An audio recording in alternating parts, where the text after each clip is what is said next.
do it! I'll become a hero! I'll protect people! He was blown away so easily earlier! If I crack, then I'll harden again! Stay strong! Protect others! Even if it means your life! Alright, kid! Let's go!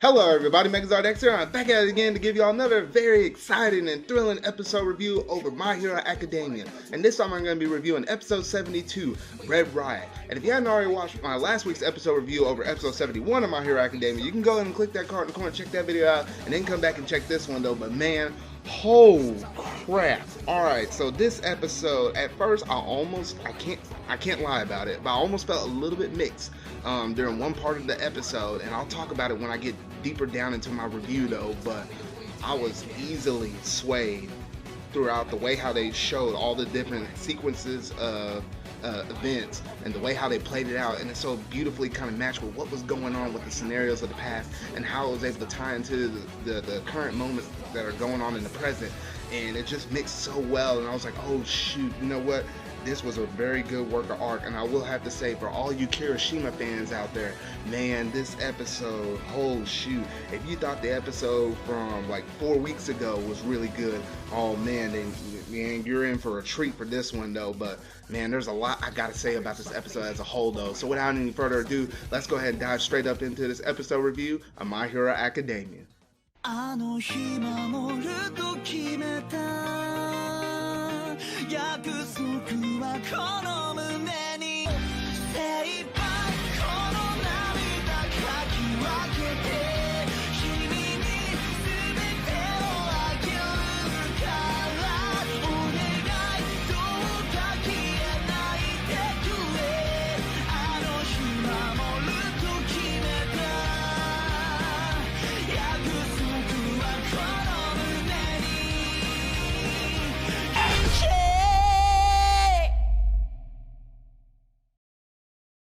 So at the very beginning of the episode, it just picked up from those last tail-ending moments of when Amajika was fighting those others, and essentially he had all the three Yakuza members kind of tied up in the corner, and he basically said, hey, the neurotoxins that were in my body, they're affecting y'all right now, and y'all don't have to worry about dying or nothing like that though, but those neurotoxins is going to act as like a paralyzed agent where they're not going to be going anywhere anytime soon. And Amajika's like, well, now I got to catch up to the others though. But before he can, barely take another step, the dude falls out on the ground. He's like, well, my body gave out. And he's like, well, I guess I took more damage than what I originally thought. So now Amajika is basically down for the count, and now he's just basically recovering at this moment though. So that was pretty much the conclusion of that Amajiki fight. And then it kind of went into the opening, and then shortly after that we get the scene change, and we're basically shown all the rest of the heroes. They're running down that hallway, and they're in hot pursuit of trying to catch Overhaul before he manages to make his daring escape. And Kirishima was worried for Amajiki for a bit after he made that sacrifice for them to be able to escape, so that way they were trying to race against the clock in order to try to catch Overhaul. And Fatgum basically put their minds at ease and telling them, hey, you got to have faith in the man's abilities, or else he wouldn't take that hit like that, and allowing us to be able to go after pursuit of what is the main number one goal and pride. Then one of the members of the group actually notices that one of the Hisakai members, the one that was actually controlling the buildings and stuff in the previous episode, that actually created a pitfall trap that caused him to fall down to a lower level in the building. Basically they were noticing that he wasn't changing the hallways and making it swerve and do all this crazy loops and whatnot, trying to slow them down or anything like that. So they basically come down to the conclusion that, hey, whoever that man was that was actually moving within the walls and actually controlling the building itself, basically, even though he seemed really powerful to do that kind of effect, he basically was kind of confined to a certain limited area where he's at. And they basically came down to the conclusion that, hey, there might be like one little part of his body, maybe it's his eye or maybe his ear or something like that though, but some part of his physical body is still kind of moving around within those walls. So Eraserhead notices that, hey, you know what, if I can actually make contact with that one little piece of his body that may be actually popping out of the wall in order to kind of monitor what's going on, hey, then I could actually shut down that dude's quirk. Then we have a quick little scene change where it shows Bubble Girl, and she's basically, tying up those three members from a couple episodes ago, after she managed to actually capture and restrain those members, and she was just basically asking them a bunch of questions like, hey, why are you doing what you're doing right now? Why are you standing up for this dude right now when he basically left you out high for dry? But then but those members basically tell him, say, hey, you know what, if we don't do anything, Overhaul's gonna wind up killing him anyway. And then Bubble Girl mentioned, hey, isn't that Chisaki you're starting to talk about? And then one of the members actually noted that Chisaki started calling himself Overhaul after his father got ill. And we saw, Overhaul's father in a couple of episodes ago, how he's like laying in the bed and whatnot, and he looks very sick and ill though. And he said the old man, which is the old boss, valued the old ways, even during these new times. The Hisakai had integrity. He didn't want the Yakuza to be viewed as another group of low-lying thugs. So the young head Chisaki, who I'm just calling him Overhaul, is the one that's calling all the shots now, and he is acting like, his vote is the only one that matters, and he's not really so much kind of concerning, the thoughts and values and opinions of the other members associated with the Yakuza. And he's now accepting villains into his group. So basically, it's kind of like this generation gap between like the old and the young. It's like the old, the old usually kind of like, staying that's pretty stagnant, kind of stay like in their ways to do what has, always been like on the agenda from the very get-go though. But it's basically Overhaul that's basically, having all of this change up and all of this mix up and stuff. And he's basically shaking up this formula quite a bit. And it's actually having some of the members, even within Overhaul's group, actually kind of mixed about, the new direction that Overhaul is trying to take though. So it was something, very interesting to know about sort of kind of the conflict that's even going on within Overhaul's group. But then we get the jump back to the scene where we have all the other heroes deep within the Yakuza fortress trying to, push forward towards their goal. And then the man that is actually in the walls and manipulating them, he was basically dealing with the police force at this time, and he basically knew about Eraserhead and his powers. He's like, oh shoot, so now I'm going to have to target Eraserhead, so that way no one can really stop me in my crazy quirk, with no one really being able to touch me or whatever. So immediately the dude actually manages to try to target Eraserhead. So a part of the wall actually shoots out of the wall and was about to engulf Eraserhead and actually shoot him into like an opening that he recreated to shoot him into like another compartment or another room of the building. And it was at this moment where actually Fatgum managed to jump in the way and actually push Eraserhead out of the way and said, you know what, hey, they're gonna need your help in the long run once we actually get to the dude, so hey, you're more valuable for the overall mission. So they said, hey, you know what, you need to go ahead and keep pushing with the original group. I'll take the fall and I'll deal with whatever pitfall trap that this is. And Fatgum basically took the hit, pushed Eraserhead out of the way, and then he fell down this little pathway and fell on the ground or whatever though. But it was at this moment where he fell down that you heard a little noise or something like that, and he was like, whoa, whoa, whoa, whoa. And it was actually Kirishima that was underneath him. He's like, hey, what are you doing here? And then Kirishima basically broke it down and said, hey, you know what, before you actually jumped in the way, I was trying to push Eraserhead out of the way, and then before I knew it, I kind of got engulfed in all of your fat body or whatnot.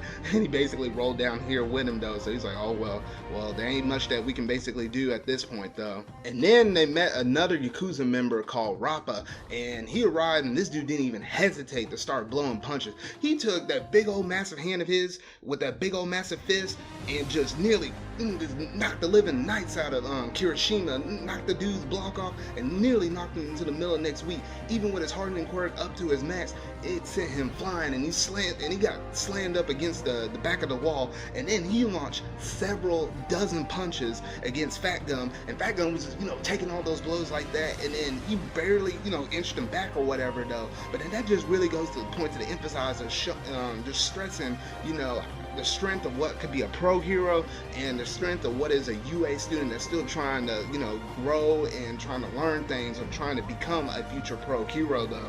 That just shows the extreme contrast between one and the other though.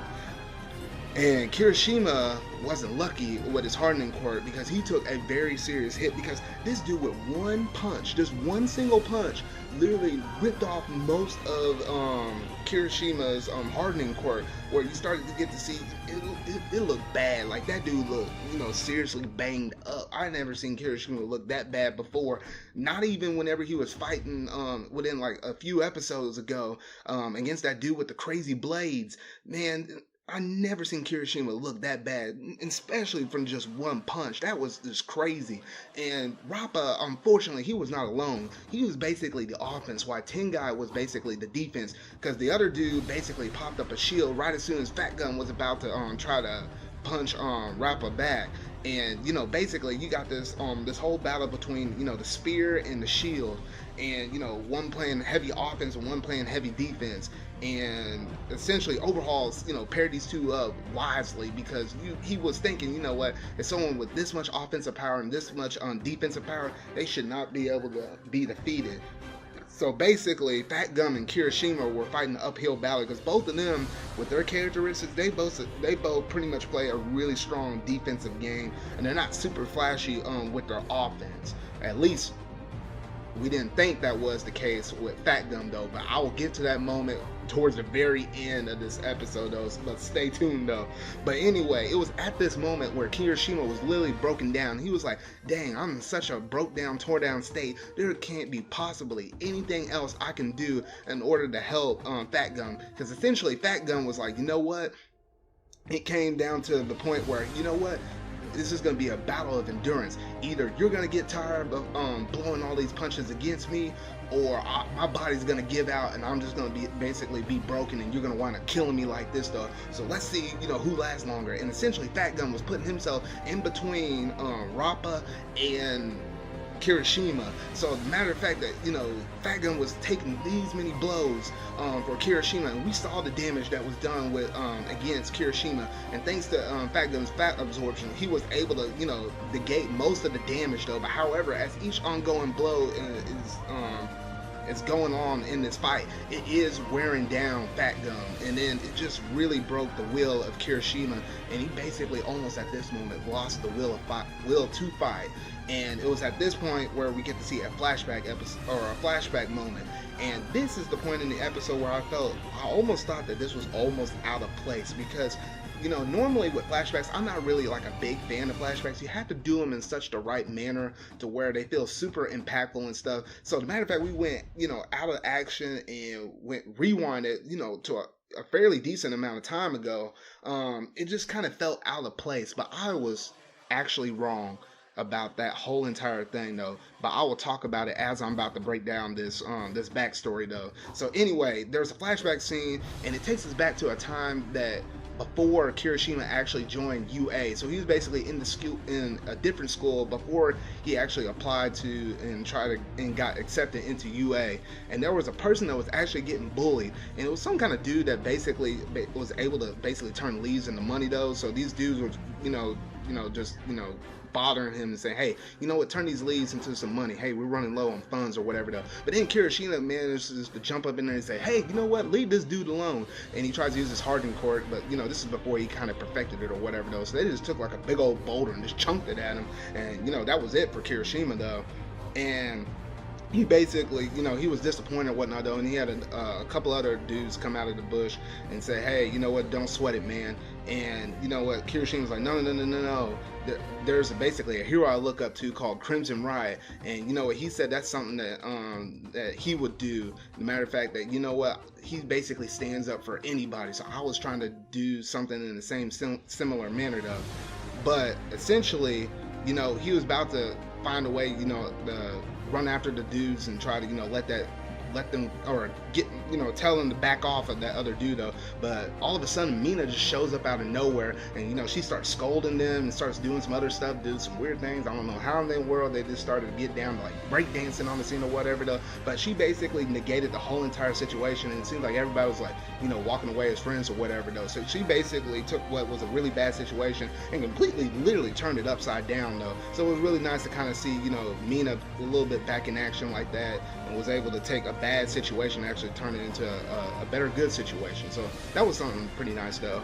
And then there was a scene shortly after that where Kirishima was walking home, and there was this big old freaking giant of a nature. Like, this dude was like almost as tall as like a one-story house, and I was like, what the heck?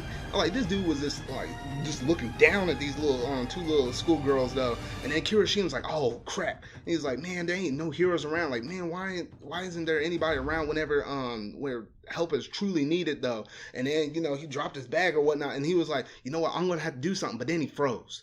Like the action or the fear just overtook him completely, and he was like, dang, I really want to do something, but I'm too scared right now.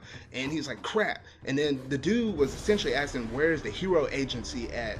And the girls were just, cowering over there in fear, because when you're struck like that, you're just like, I can't even answer you straight, because you're about to knock my teeth out or whatever though. And essentially, Kirishima really wanted to do something, but then all of a sudden, Mina jumped into the picture and, jumped in front of them, sprawled her arms out and said, hey, the place you're looking for is, down the street, towards the left, around the corner. And then the dude's like, oh, thank you. And he was like, I do everything for my boss. And he was just walking out. And then Mina was like, oh, shoot, that was really scary. And she basically told him the location of the police station and not the hero agency.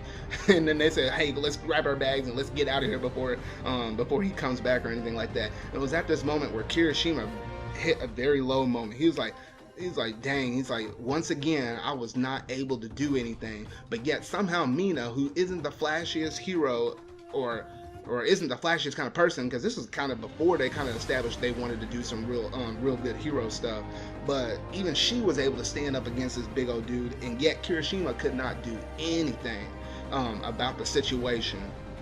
So Kirishima was back at home, and he was just really beating himself up over this incident, and he even reflected back to the moment where Izuku actually acted out of fear but tried to save Bakugo, and he was reflecting on that. It's like, even that dude have enough wherewithal within himself to basically be able to stand up in that situation. And he was like, dang, maybe I'm not really cut out to be a hero, because he was thinking about applying to UA, and he was about to scratch that out on the piece of paper on his application or whatnot.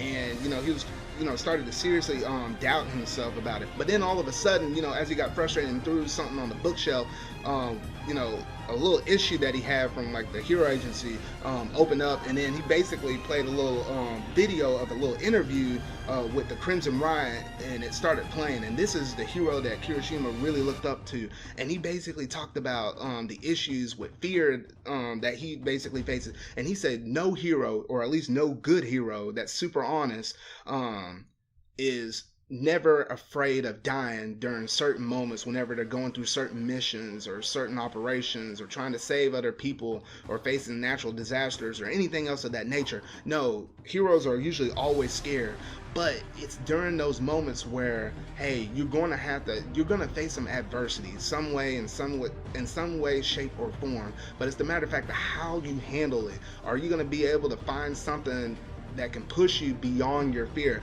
And for him, it's the matter of fact of seeing somebody else that could potentially die because he doesn't step up to the plate and actually do something about it.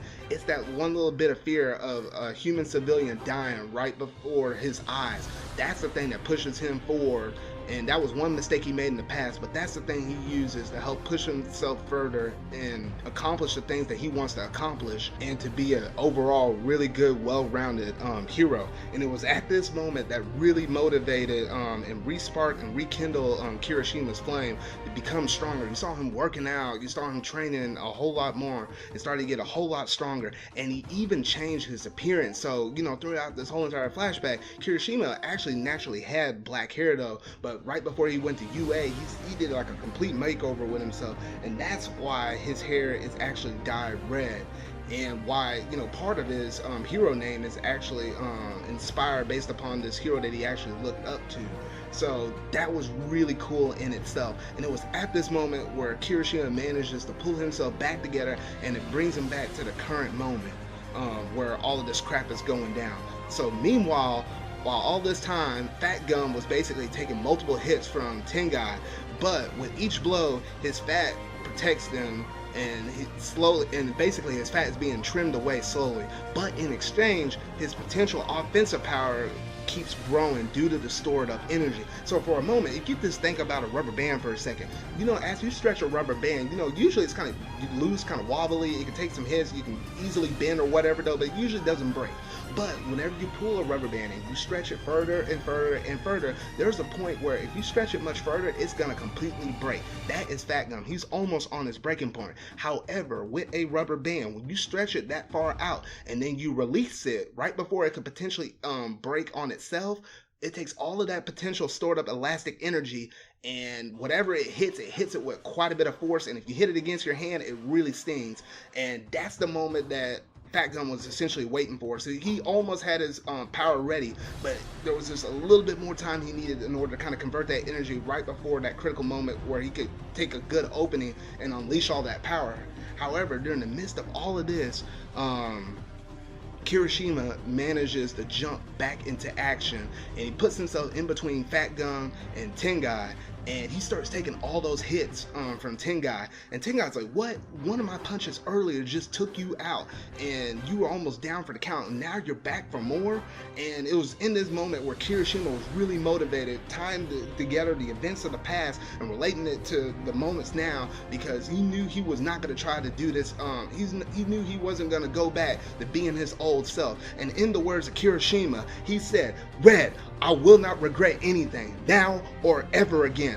I'll do it. I'll become a hero. I'll protect people. If I crack, then I'll harden again. Stay strong. Protect others, even if it means your life." And he took all of this and all of this motivation and all this power and all of his wherewithal, and he crammed all of that sucker down into one little simple mean punch, and he was putting all his strength behind that punch, and he was about to collide with Tengai at the same time. However, the other dude popped open his shield and he busted up against it, and then it reflected and bounced him back. And he said, you know what, all of that effort that Kirishima was putting into that one punch, it was all in vain, because, you know, he didn't get to manage to make his mark. But then that's when Fatgum shows up and he said, no man, you are wrong. And it was in this moment where he mentioned and pointed out and said, you know what, all of us was wrong for underestimating Kirishima, because it was in this moment he basically allowed me to have a wide open shot on y'all, and y'all gonna truly regret it. And he took all of that stored up, pent up energy that he took from all those blows from Tengai and released it all into one body punch, and it broke through the man's defense and blew those other two away and smashed up against the wall, and that was all she wrote. And that was it for the end of the episode, though. And I have got to say, at first I was a little bit disappointed at how they managed to stick this bit of a flashback story in the middle of our episodes during this middle of the high intense action moment. But however, if you were to take out the backstory that was associated with Kirishima at this moment, and you literally were to piece and glue together the point where he was devastated and somehow he managed to find motivation in order to stand in there and take those blows for Fatgum, if you were to trim that big old section of backstory out and glue those two parts together, you would not have to understand where Kirishima has came from and that moment of resolve of him being able to stand up and fight during that moment. It would not have made any sense. And it was at this point in the episode, at the very tail end, where we saw Kirishima stand up like that, that's where it really clicked for me, and that's where I got this greenlit on this episode and said, you know what, they managed to incorporate that backstory in there at the right moment, at the right time. And guess what? 4 episodes ago, whenever they did that previous Kirishima episode and it showed that little bit of flashback scene where it saw that one little woman, that one little girl, and say how he couldn't do nothing then, that one little girl was Mina, and Mina was the one that was basically standing up and doing stuff during those moments. He was basically the one that was regretting his decision of that previous past moment, and it was actually what we saw within this this flashback episode of a moment where this is where that bit of context was actually taken from. So overall, I have got to say this episode was really good from start to finish, and overall I've been really loving Kirishima's development. They've been doing this man justice in this season. I've been enjoying every single moment though. So yeah, I'm really looking forward to what is in store for this man's future career, because he definitely seems like a hero. I've been growing really attached to this man, because I've been liking all these UA students though, but this episode definitely set a new highlight and a new great appreciation for Kirishima as a whole though. But yeah, that's pretty much it for this episode though, but make sure you let me know down in the comment section below what all you thought about this episode as a whole, and whether or not did it really impress you in the same similar manner as it impressed me. But that's all that I have for y'all for this week's episode review over My Hero Academia. So if you really like this video, go ahead and hit that like button and that subscribe button and that bell to keep up to date on all things My Hero Academia. So will Izuku and the other heroes manage to make it to Eri in time? And will they overcome Hisakai Aranaka's quirk and get out of this elaborate maze? And who are these new mysterious members that appear? Are they friend or are they foe? We'll have to find out about this and more in next week's episode review called Temp Squad. So remember y'all, until whatever video I make next, go beyond. Pas Ultra!